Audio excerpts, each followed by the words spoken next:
Good morning সকলকে। ঘড়িতে বাজে এখন সকাল 8টা। উঠে পড়েছি আমি সকাল 6:30তেই, কিন্তু উঠে দেখি বাইরে বৃষ্টি পড়ছে, গ্লুমি ওয়েদার, আর তার সাথে পাওয়ার কাট হয়ে গেছে। পাওয়ার কাট হয়ে গেছে দেখে গিজার চালাতে পারছিলাম না, তাই স্নান করাও যাচ্ছিল না। আর স্নান না করলে আমি বাকি কাজ শুরু করি না, তাই আরেকটুখানি রেস্ট নিই করতে করতে 8টা বেজে গেছে। 8টার পরেও যখন লাইট আসেনি, তখন ভাবছিলাম গ্যাসে গরম জল করে স্নানটা করে নেব, কারণ টেম্পারেচার নেমে এসে দাঁড়িয়েছে 17 কিংবা 18তে। সবার আগে আমার যেই কাজগুলো থাকে, একটু বারান্দায় যাওয়া, রান্নাঘরে যাওয়া, সেই কাজগুলোই আমি সেরে নিচ্ছিলাম। রান্নাঘরটা এসে একবার চেক করে নিই। ঠাকুরের আসনের সামনে এসে আজকে দাঁড়িয়েছি, কিন্তু আমি ছোবো না, তার কারণ আমি অছুত হয়ে গেছি। অনেকে বলবে আমি এগুলো এই সময় এসেও মানি। হ্যাঁ, আমি মানি, তার কারণ পাহাড়ি পণ্ডিতরা এগুলো খুবই মানে। তাই আমার মনে হয় কারোর কালচারকে না ডিসরেসপেক্ট করাই ভালো, তাই আমিও মানি। মাঝখানে ছেলেকেও চেক করছিলাম। কালকে রাতে ও একটা কাণ্ড ঘটিয়েছে। ওর বাবার মর্নিং শিফট থাকে দেখে কালকে রাতে 11টা নাগাদই ঘুমিয়ে পড়েছে। আমারও সারাদিন কাজকর্ম করে খাটনি যায় দেখে 12টা নাগাদ চোখ লেগে এসেছিল। ও 12:10 নাগাদ ধূপ করে বেড থেকে পড়ে যায়। ওর বাবা তোলে, সেরকম লাগেনি, কিন্তু বেশ ভয় পেয়ে গেছিল। আমি কোলে নিলাম, আদর করলাম, তারপরে ঘুম পাড়ালাম। তাই জন্যই রিস্ক নেবো না, বারবার করে চেক করছি যাতে ও খাটের সাইডে না চলে আসে। যাই হোক, আমার হাজব্যান্ডই পুজো করবে আজকে থেকে আগামী 7 দিন, কারণ এদের কুমাউনি পণ্ডিতদের অনুযায়ী আমি 8th ডেতে গিয়ে আবার ঠাকুরের আসন ছুঁতে পারবো। তো আমি তখন থেকে আবার পুজো শুরু করব।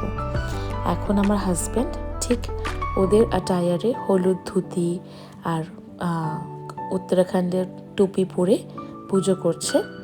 পুজোটা ও বেশ ভালো করেই করে, তাই ও করছে দেখে আমার কোনো অসুবিধা নেই।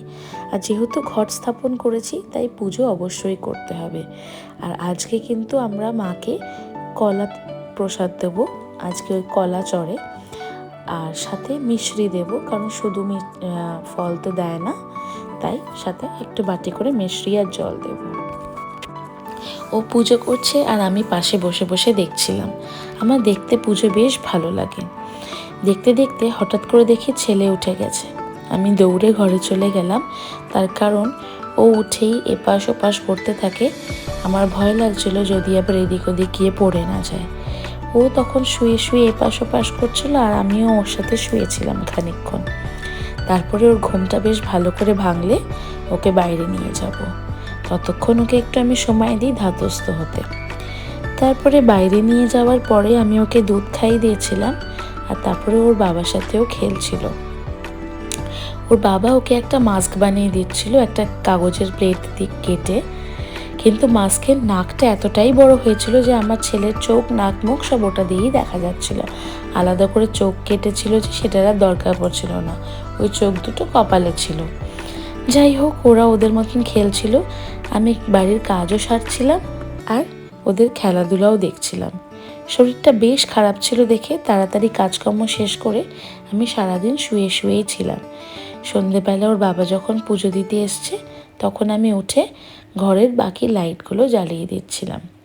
তার কারণ সন্ধেবেলা আমি সব লাইটগুলো জ্বালিয়ে রাখি। ওর বাবা ঘন্টি নাড়িয়ে পুজো করছে দেখে ও পেছন থেকে গিয়ে ঘন্টিটা টেনে নিচ্ছিল।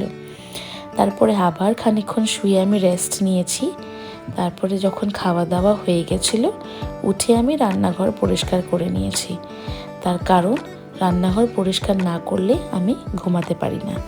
আমার কেমন জানি সকালবেলা উঠে খুব নেগেটিভ ফিলিং আসে যদি রান্নাঘর অপরিষ্কার থাকে।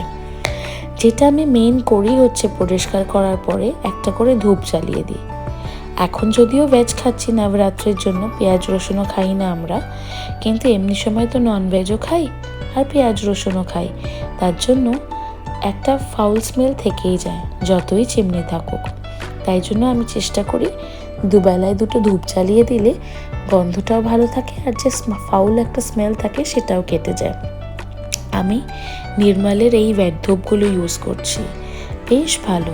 3টে ফ্রেগরেন্স আছে, মোগরা, জ্যাসমিন আর রোজ। আমার একটা প্যাকেট অলমোস্ট শেষ, এটা সেকেন্ড প্যাকেট আমি কিনে রেখেছিলাম, তো সেটাই তোমাদের সাথে শেয়ার করলাম। রান্নাঘরের কাউন্টার টপ থেকে শুরু করে গ্যাস, পাশের ছোট ছোট র্যাক, ফ্লোর আমি সবই কিন্তু ভালো করে পুছে টুছে নিই। আর ভালো করে সিঙ্কটাকেও বাসন মাজার পরে ঘষে মেজে নিই, আর তারপরে একদম জল দিয়ে ধুয়ে নিই, তাতে সিঙ্কটাও চকচক করে। আর সকালবেলা ঠাকুরের বাসন মাজি তো, তাই সিঙ্কটা পরিষ্কার রেখে দেওয়ারই চেষ্টা করি আমি। তাছাড়া তারপরেও আমি বাকি ঘরগুলো ঘুরে ঘুরে দেখে নিই যে সব ঘরগুলো পরিষ্কার আছে কি না। একবার পুটলুর ঘরটাও দেখে নিই। পুটলুর কি ঘর ওটা, যাই হোক, ওরই খেলনা ঠালনা থাকে, ও খেলনা ছড়ায়, তাই একবার রাত্রেবেলা চেক করে নিই যাতে কোথাও কিছু ছড়িয়ে না থাকে। সব কিছু খাটের ওপরে তুলে দিয়েছি যাতে সকালবেলা মনীষা এসে ঝাড়পোছ করার জন্য ওকে আলাদা করে আর খাটনি না করতে হয়। আর ওই বাথরুমটা আমরা কেউ ইউজ করি না, তো বেসিক্যালি ওইখানে আমাদের ইউজড ক্লোথস, পুটলুর ডাইপার এসবই থাকে। এখন সব লাইট নিভিয়ে আমিও ঘুমাতে চলে যাব, কারণ শরীর ভালো নেই। আবার গল্প হবে পরের দিন। আজকে আসি, বা